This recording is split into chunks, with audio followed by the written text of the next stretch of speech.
Entonces, la idea del día de hoy es revisar este tema de la nefropatía mesoamericana o llamada más recientemente enfermedad renal de las comunidades agrícolas de Centroamérica. A tener en cuenta con este tema, esta es la muestra de cómo un estudio en comunidades nos puede llevar a la identificación de nuevos problemas en la población, posibles causas etiológicas, y es un trabajo, a mi parecer, muy bien hecho por parte del grupo de epidemiólogos que se dio cuenta de la existencia de esta condición. Contextualizando lo que debemos saber, que en las últimas 4 décadas, en todo Centroamérica, más que todo en la parte que correspondía a Mesoamérica, ha habido un incremento o se ha mostrado que miles de personas padecen enfermedad renal crónica, pero que no tienen los factores de riesgo tradicionales para la presencia de la misma, que se encuentran pacientes jóvenes, por lo general de comunidades agrícolas, que no son hipertensos, no son diabéticos, que son lo que uno esperaría, ¿sí? Para tener como grandes, y que no tienen glomerulopatías ni nada, y que terminan siendo enfermos renales crónicos y que un gran porcentaje de los mismos llegan a desarrollar enfermedad renal crónica con necesidad de terapia de reemplazo renal. Y además de eso, ¿qué característica en común tienen todos? Que cuando se les hace histopatología, se les hace biopsia renal, se encuentra la presencia de una nefritis intersticial crónica. Como les comenté, descrito en comunidades agrícolas, son socialmente vulnerables, por lo general se encuentra en pacientes o en trabajadores masculinos más bien, y se describe principalmente en los cortadores de caña de azúcar de estas zonas. Acá que vemos, como les comenté, la incidencia y la prevalencia de la enfermedad renal crónica es bastante elevada en Centroamérica, en la región que corresponde a Mesoamérica. Pero entonces, nos vamos a regiones, o por ejemplo, comparándolo con Estados Unidos, teniéndolo como comparador. Estados Unidos tiene una población obesa, una población bastante hipertensa, entonces debería tener la mayor cantidad o la mayor prevalencia si los comparamos con Mesoamérica de pacientes con enfermedad renal crónica. Pero ¿qué encontramos? Que como en poblaciones como Belice, Costa Rica, El Salvador, Guatemala y Nicaragua principalmente, las tasas de mortalidad y la cantidad de pacientes que tienen enfermedad renal crónica supera por mucho la que se encuentra en la población estadounidense. Y a la vez, la tasa de mortalidad y muertes prematuras dichas por pacientes que mueren menos de 60 años son sumamente elevadas con respecto a la población de referencia que estamos utilizando, que es la estadounidense. ¿Y qué lo vemos? Si comparamos las tendencias de mortalidad y lo comenzamos a dividir por género, vemos que el comportamiento en mujeres es, digamos, bastante parecido entre los diferentes países de Centroamérica y cuando lo comparamos también con la población estadounidense. Pero cuando nos vamos a la población masculina, miren cómo está incrementándose la tasa de mortalidad por enfermedad renal crónica y alcanza a ser hasta 7, 6 veces más elevada que en la población estadounidense para los pacientes hombres. ¿Ok? Y que también tiene como particular que si lo comenzamos a dividir por edades, la edad que va a aportar el mayor número de pacientes que tienen enfermedad renal crónica y que los lleva a muerte va a ser población joven, pacientes que van a estar entre la tercera y la cuarta década de la vida. Entonces, lo que los epidemiólogos cuando encontraron esta condición dijeron, bueno, hay algún problema que está afectando a la población centroamericana de comunidades agrícolas, hombres y que son jóvenes. Entonces se dieron a la búsqueda de qué era lo que los estaba llevando a la presencia de esta condición.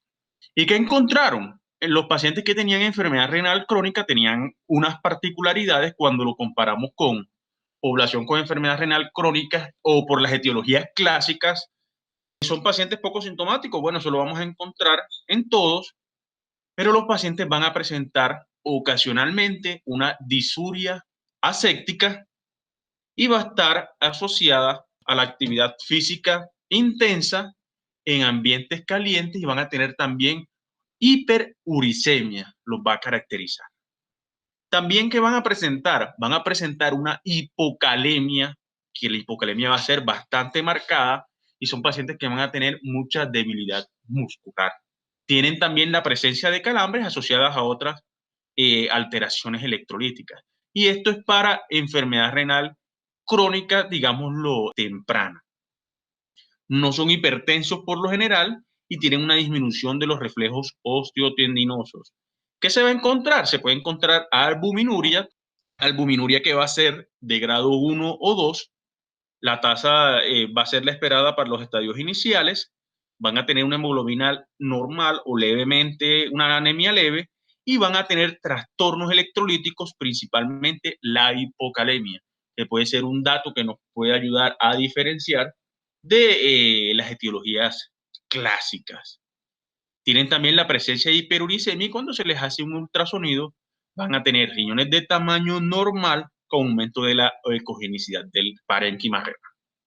Por otro lado, cuando ya se tiene una enfermedad renal crónica avanzada de estadio 5, los síntomas van a ser bastante parecidos a los síntomas clásicos de la misma, pero son pacientes que no van a estar por lo general hipertensos, no van a estar hipertensos. ¿Y qué van a tener? Normo o hipocalemia, a diferencia de los pacientes clásicos, van a ser hiponatrémicos. Entonces son características que nos ayudarían a diferenciar y también tienen la persistencia de la hiperuricemia. Entonces ya cuando se encontraron, ya hicieron su estudio epidemiológico en los pacientes de Centroamérica, dijeron, bueno, busquemos por un modelo multideterminante cuáles podrían ser los causales de la enfermedad renal crónica. ¿Y qué encontraron? Que estos pacientes por lo general tenían un deterioro del desarrollo y maduración del riñón, bajo peso al nacer y también tenían la asociación de prematurez. Era una de las características que podían tener como en su modelo multifactorial. Pueden estar expuestos a tóxicos principalmente lo que se usa para fumigación. Y son pacientes que están expuestos a prácticas agotadoras de trabajo agrícola. Se tienen factores agravantes, como cuáles, el envejecimiento, la diabetes, que son completamente clásicos, y son pacientes que van a tener presencia de lesión renal aguda a repetición. Y eso lo mostraré cuál es la fisiopatología de la misma. También son pacientes que van a estar inflamados, tienen una característica patológica que es la nefritis intersticial crónica. Y van a tener unos factores conductuales que los van a caracterizar, y es el consumo de azúcar, mucho consumo de azúcar. También pueden tener consumo de alcohol, desnutrición y el consumo de AINES. Estos pacientes después que están expuestos a estas jornadas extenuantes de trabajo en los cultivos de caña de azúcar principalmente, por los dolores musculares consumen bastante AINES. Entonces es una característica también que tienen estos pacientes. Entonces se buscaron después los factores que se buscaban como posibles causas de la nefropatía mesoamericana. Encontraron que estos pacientes estaban expuestos a herbicidas, plaguicidas, paraquat, glifosato, en fin, medicamentos utilizan mucho, analgésico, también tenían exposición a arsénico, a cadmio, y tenían unas posibles causas metabólicas como la hiperuricemia, la hipocalemia, y tenían también la presencia de deshidratación recurrente y el estrés térmico. Tenían golpes de calor repetitivo con una recuperación completamente inadecuada, tenían una rhabdomiolisis subclínica y son pacientes que están deshidratados, tienen estimulación de la vasopresina y también ya les mostraré el modelo fisiológico de su deshidratación con activación de la aldosa reductasa y la fructoquinasa en el túbulo renal que los lleva a la presencia de nefritis intersticial crónica, sumado al consumo de AINES por un periodo prolongado. Y que van a tener también la presencia de uricosuria y cristaluria. Posteriormente, lo que tomó más fuerza fue la hipótesis del estrés térmico, de la deshidratación y la rhabdomiolisis. Lo que se planteó era que estos pacientes o estas personas estaban expuestas a depresión de volumen, a esfuerzo físico extenuante, los llevaba a rhabdomiolisis. Están más afectados hombres jóvenes, trabajadores de la agricultura y expuestos a estrés térmico. La hipótesis, un evento subclínico de lesión renal aguda y que podían combinarse con potencializadores del daño renal como los AINES, bajo peso al nacer, en fin. Y de ahí comenzaron las investigaciones. Bueno, ¿qué es lo que les pasa a estos trabajadores? La primera hipótesis del estrés térmico por calor, en Costa Rica se midió la temperatura en trabajadores cada 15 minutos, trabajadores de cultivos de caña de azúcar, de las 6 a.m. a las 12 p.m., que es donde ellos principalmente desarrollan su labor. ¿Qué se encontró? Que se perdían 405 kilocalorías por cada hora que estaban trabajando, ¿sí? Estaban expuestos a ¿qué? Demasiado calor, perdían muchas kilocalorías, se deshidrataban demasiado. Y los pacientes que estaban en el cultivo propiamente los compararon con los trabajadores que estaban en labores propiamente administrativas. Y que encontraron con una P estadísticamente significativa, que los pacientes que estaban en el cultivo desarrollaban más náuseas, más vómito, más cefalea, fiebre, espasmos, en fin. Y eso era pan de todos los días que esos pacientes iban a desarrollar esta sintomatología. Se hicieron biopsias renales, hay 3 investigaciones, 2 en El Salvador, 1 en Nicaragua. Se tomaron 76 biopsias renal y que encontraron el túbulo intersticio, atrofia y fibrosis leve a moderada en estadios tempranos. Se encontró glomerulosclerosis, hipertrofia y tenían la presencia de inmunofluorescencia negativa y no habían lesiones vasculares llamativas. Hasta ahí la hipótesis: calor, baja ingesta de agua, eso lleva a deshidratación, se lleva a una lesión de tubular y posteriormente se va a desarrollar glomerulosclerosis y se lleva a hiperfiltración en los glomérulos restantes que va a llevar a esclerosis sistémica. También van a tener deshidratación, van a tener consumo de AINES y se va a llevar a la disminución de la perfusión, isquemia crónica, se activa el sistema de renina-angiotensina aldosterona, se reabsorbe más sodio, se excreta más potasio. Entonces, por eso estos pacientes van a tener hipocalemia. Es una de las teorías que se tiene. Posteriormente, se publica este estudio, fue publicado en el Kidney International 2015, se fueron 28 hombres que se tomaron, edad de 25 años, característica, pacientes sanos, no consumían nada de drogas ilícitas, ni tabaco, ni ningún uso crónico de medicamentos. Y se tomaron exámenes pre y post zafra. La zafra es el cultivo de la caña de azúcar. Se tomaron los niveles de malondialdehído, que es un marcador de estrés oxidativo, y se definió la lesión renal aguda, como nosotros la conocemos, un incremento de 0.3 de la creatinina con respecto a la basal. ¿Qué se encontró?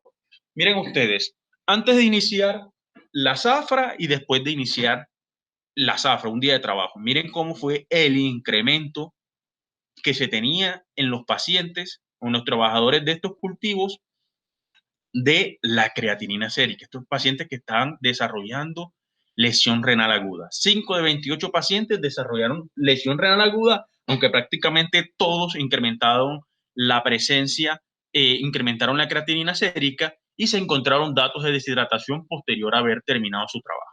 Taquicárdicos incrementaron el hematocrito y la creatinina sérica, disminuyeron el sodio urinario e incrementaron la densidad urinaria. Un estudio muy chévere, a mi parecer. Encontraron que estos pacientes estaban francamente deshidratados. También tenían datos de rhabdomiolisis dados por incremento de la CPK al final del trabajo. Tenían incremento de calambres y tenían marcadores de inflamación sistémica. Ellos tenían incremento de los leucocitos al final del turno y la teoría es que esta respuesta podría desencadenarse por trabajo extenuante, las altas temperaturas y la lesión muscular que presentaban los pacientes. En 2015 fue publicado también este estudio. Se buscaba desde el estrés térmico, la deshidratación y la función renal en cortadores de caña. Fueron 189 pacientes que se tomaron y se encontró en estos pacientes, que eran pacientes jóvenes, que antes de llevarlos al cultivo, 14% ya tenían algún tipo de lesión renal. Por lo general, todos los pacientes tenían hiperuricemia sostenida, mayor de 7, y todos tenían una hiperuricemia mayor de 6,5. ¿Qué se encontró? Después de llevarlos al cultivo, de que realizaran sus labores expuestos al sol, se encontró que los pacientes perdían 0,5 kilos, los trabajadores de caña perdían 0,5 kilos. La creatinina se les incrementó en el 20 al 25% y tenían un incremento de la hiperuricemia, que ya por lo general todos tenían, en casi todos los pacientes, que también tenían descenso del pH urinario e incremento de las concentraciones urinarias. Miren acá cómo, independiente sobre el nivel del mar a lo que se trabaja en los cultivos de caña, van a tener mayor estrés térmico los pacientes con una elevación de la creatinina bastante marcada.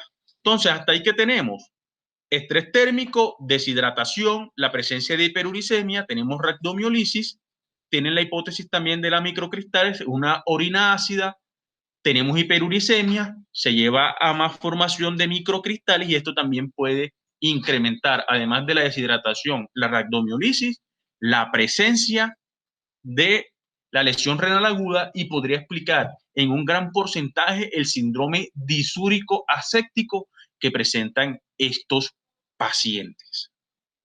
Y el otro punto, que es de los puntos más interesantes, es que estos pacientes, la reposición hídrica la hacen cuando están en los cultivos, la hacen con el mismo jugo de caña de azúcar. Y eso es muy importante. Estos pacientes no se rehidratan con agua, sino con jugo de caña de azúcar. ¿Y esto a qué lleva? Estos son modelos realizados en ratones. ¿Y qué se encontró? La deshidratación lleva inicialmente a una hiperosmolaridad. La hiperosmolaridad lleva a incremento de la aldosa reductasa a nivel de la corteza renal. Entonces, toda esa glucosa que están consumiendo del jugo de la caña de azúcar se les convierte en sorbitol. Posteriormente, este sorbitol, a través de la sorbitol deshidrogenasa, se transforma en fructosa y la fructosa por la fructoquinasa se va a transformar en fructoquinasa desfosforilada. ¿Qué características se tiene? Que esta fructoquinasa desfosforilada es estresante, lleva un estrés oxidativo, lleva a producción de quimioquinas, lleva a inflamación tubular y podría ser una de las causas de que los pacientes lleven a nefritis intersticial crónica asociado al consumo de AINES. También con lo cual se están rehidratando los pacientes en el cultivo de caña. Se hicieron modelos en ratones que fueron deshidratados y se les rehidrató mientras estaban deshidratando, ratones que se deshidrataron y se rehidrataron por la noche o ratones control. Se miraron ratones, tenían la inhibición de la fructoquinasa y ¿qué se encontró? Miren la elevación que se tiene del N-gal y de la creatinina sérica en los ratones que tienen la presencia de fructoquinasa versus los ratones que tienen la fructoquinasa normal. Miren cómo tienen elevación de creatinina y cómo tienen elevación del N-gal. Y que están siendo rehidratados por la noche después de ser deshidratados a lo largo del día. Versus los ratones que son rehidratados mientras se van deshidratando. ¿Qué se encontró? Que solo las ratas con fructoquinasa, que están severamente deshidratadas y que bebieron agua por la noche, activan el paso de la aldosa reductasa en los riñones, ¿sí? Que sería lo mismo que le pasa a los trabajadores de la caña, incrementan los niveles de sorbitol y fructosa y van a tener lesión a nivel de los túbulos renales. ¿Por qué se evidencia? Incremento de la creatinina, incremento del N-gal en la orina. Posteriormente se le hace a estos ratones biopsia renal y ¿qué se encuentra? Infiltración y fibrosis temprana en los túbulos proximales. Tienen daño tubular y daño e infiltración túbulo intersticial. Entonces la rehidratación también juega un papel bastante importante en esta condición.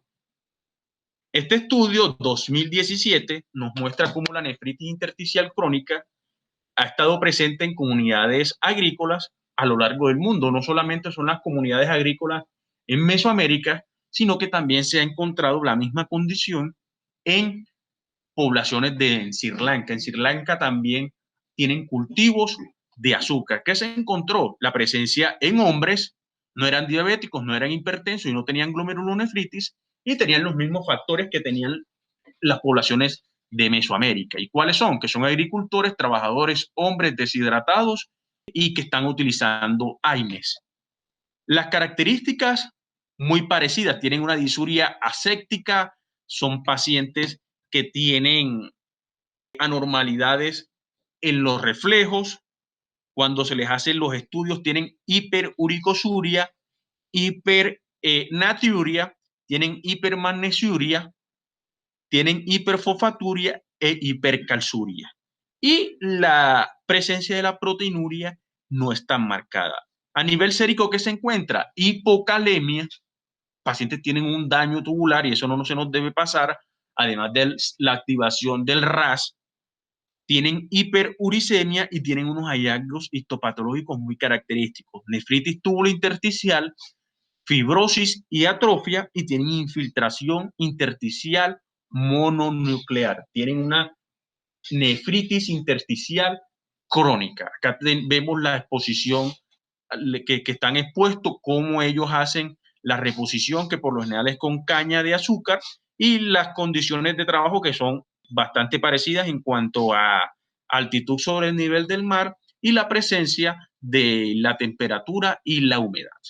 Hasta ahí que tenemos calor, ejercicio y deshidratación, lleva lesión muscular, producción de ácido úrico, elevación del lactato, disminución de volumen urinario, tenemos una orina ácida, esa orina ácida, también tenemos la rehidratación con bebidas altas en azúcares, se tiene una lesión tubular, una activación de la aldosa reductasa, una activación de la fructoquinasa, llevamos a incremento fraccional de la excreción de ácido úrico, tienen cristaluria y tienen cistitis aséptica, tienen episodios de lesión renal aguda a repetición y los lleva al desarrollo de enfermedad renal crónica. De la OMS, de la OEPS, hay un llamado porque esto podría convertirse en una pandemia y que toca estar mirando. Entonces, ¿cuál es la invitación a partir de esto? Esta condición existe, pero la han descrito en, como les dije, Sri Lanka y Mesoamérica. El hecho de que no la hayamos descrito en nuestras poblaciones, que también tenemos cultivos de caña de azúcar y un sinnúmero de cultivos donde los pacientes están expuestos a condiciones térmicas de deshidratación muy similares, no quiere decir que no esté en nuestra población, ¿sí? Sino que no se ha buscado. Entonces, ¿qué debemos pensar? Hacer un tamizaje precoz en la población de nosotros, hombres jóvenes que trabajan, que hacen trabajos extenuantes y posición a altas temperaturas. También se puede presentar en trabajadores de la construcción, vendedores ambulantes, deportistas, en fin, no es una condición que esté solamente en la población agrícola, trabajadores pesqueros, trabajadores portuarios, que se debería hacer como inicial. Medición de la presión arterial, medición de la creatinina sérica, cómo tienen la albuminuria estos pacientes y los criterios para decir que un paciente tiene una enfermedad renal crónica de estas características sería que tenga las características clásicas. Tasa de filtración disminuida, sedimento con proteinuria no nefrótica o microhematuria y unos riñones completamente o prácticamente normales, una edad entre los 10 y los 59 años y que se le excluyan las causas clásicas de enfermedad renal crónica, hipertensión, diabetes, causas obstructivas, en fin. Entonces, la recomendación que es, estos casos deben ser remitidos al nefrólogo para completar el estudio histológico y diagnóstico. Se deben realizar, teniendo en cuenta las características de esta población, lineamientos del trabajo, mirar las exposiciones que están teniendo. Tenemos una gran población que tiene riesgo de tener enfermedad renal crónica y llegar a diálisis. Debe ajustarse el manejo clínico y el tratamiento de la misma a la guía de enfermedad renal clínico de CADIGO. Debe hacerse especial énfasis en evitar nefrotóxicos, principalmente AINES, alimentos con fructosa, reducir el estrés térmico al cual están expuestos, hacer reposición con agua, no con las bebidas azucaradas y electrolitos, tener en los trabajos donde están estas personas áreas de sombra y descanso periódicos y mejorar las condiciones de vida en general de ellos. Se debe fomentar la vigilancia epidemiológica de esta entidad en nuestro continente. Tenemos todas las características para que la población sufra de esta condición y pensar en esta causa en nuestros pacientes que no tienen una etiología clara y que trabajen en condiciones ambientales parecidas a las descritas anteriormente. Entonces, como les comenté, un estudio comenzó esto como un estudio de población, un estudio epidemiológico, se dieron cuenta de una condición que existía y miren hasta dónde llegamos, a la descripción de una entidad que hace muchos años no era conocida y que ya la debemos tener como clínicos en el radar para hacer el diagnóstico en nuestra población. Muchas gracias, eso era lo que tenía para comentarles. Bueno, muchas gracias, Camilo. Este tema lo pusimos el día de ayer porque con frecuencia vemos pacientes campesinos o mineros de nuestra población que tienen enfermedad renal crónica, desafortunadamente la mayoría ya de avanzada o que ya ingresan en una urgencia dialítica y donde generalmente sus riñones ya son terminales y no hay nada para ofrecerles. Obviamente primero les hacemos un protocolo de descartarle otras enfermedades que expliquen su enfermedad renal crónica, dentro de ellas la diabetes, la hipertensión, neoplasias, etcétera. Pero con alguna frecuencia tenemos estos campesinos o mineros que se les estudia la etiología de la enfermedad renal crónica exhaustivamente y no encontramos la causa. Obviamente en nuestro país esta entidad debe existir, tenemos pacientes campesinos y mineros que se exponen constantemente a altas temperaturas, que viven en un medio de deshidratación crónica, porque pues aunque pueden tomar agua, generalmente sus requerimientos son mucho mayores, se mantienen deshidratados, además se exponen a múltiples tóxicos, pues ya escucharon algunos de los tóxicos que se pueden hacer, pero pues obviamente hay muchos que no conocemos y entre ellos están plantas, plaguicidas, metales pesados, ¿cierto? Entonces toda esta combinación y además estos pacientes campesinos mineros viven en condiciones de pobreza, muchos de ellos están desnutridos, entonces tenemos una combinación muy nefrotóxica como lo es la deshidratación crónica asociada a actividad muscular intensa que les produce episodios repetitivos de rhabdomiólisis, muchas veces subclínica, sumado a esto a exposición a tóxicos de forma crónica. Entonces es un tóxico que pacientes que están deshidratados es mucho más su potencial tóxico en el riñón y pacientes, como te digo, que generalmente tienen pobre acceso a los servicios de salud, entonces generalmente estas poblaciones son muy resistentes y pueden estar enfermos por mucho tiempo y generalmente no consultan. Sumado a ello que se le suma generalmente medicinas herbales, porque pues generalmente estas poblaciones como no tienen acceso a los servicios de salud, con frecuencia acurren a los tratamientos naturistas durante muchos tiempos, con frecuencia también por sus dolores y labores del campo consumen antiinflamatorios no esteroideos, como de muchos tipos, se automedican con frecuencia. Entonces tenemos ahí todo el sustrato para que estos pacientes puedan hacer enfermedad renal crónica y con alguna frecuencia tenemos este tipo de pacientes y generalmente, desafortunadamente en nuestro país, como que no ha habido como un interés en estudiar la enfermedad renal en estas poblaciones. Recientemente la Sociedad Colombiana de Nefrología quiso llevar como a estudiar la enfermedad renal crónica en poblaciones vulnerables, generalmente indígenas, que también pueden tener estos problemas, y en poblaciones vulnerables campesinas, y encontraron muchos pacientes con enfermedad renal crónica, pero pues obviamente no ha tenido el apoyo del gobierno suficiente como para hacer un estudio como estos que se han hecho en Centroamérica, porque si no tenemos específicamente la patología, como la dijo Camilo, asociado generalmente a los que cortan caña de azúcar, aunque nosotros en el Valle del Cauca también hay una gran incidencia de enfermedad renal crónica en campesinos y debe estar asociada, pues si no es la misma patología, con seguridad es muy similar y los llevo como a reflexionar sobre este tema porque pues en mi práctica médica de nefrólogo he visto a muchos pacientes así similares, desafortunadamente pues como les menciono, casos aislados que no se estudian y pasan de una enfermedad renal crónica terminal de etiología idiopática, porque la mayoría ya llegan en enfermedad crónica terminal, muchos de ellos ya no son biopsiables y desafortunadamente no ha habido como un interés en estudiarlo. Lo que sí he visto es, así como lo describe Camilo, muchos pacientes que llegan al estadio avanzado de la enfermedad o ya terminal de la misma y no son tan hipertensos, carecen de los factores tradicionales de riesgo, no son obesos, de hecho muchos de esos campesinos son fuertes y vigorosos, no son hipertensos o su hipertensión no es de un grado importante ya, a pesar de que llegan en urgencias dialíticas con enfermedad renal crónica avanzada. Generalmente no son tan hipercalémicos o de hecho tienen normo hipocalemia y con frecuencia se les encuentra el ácido úrico elevado.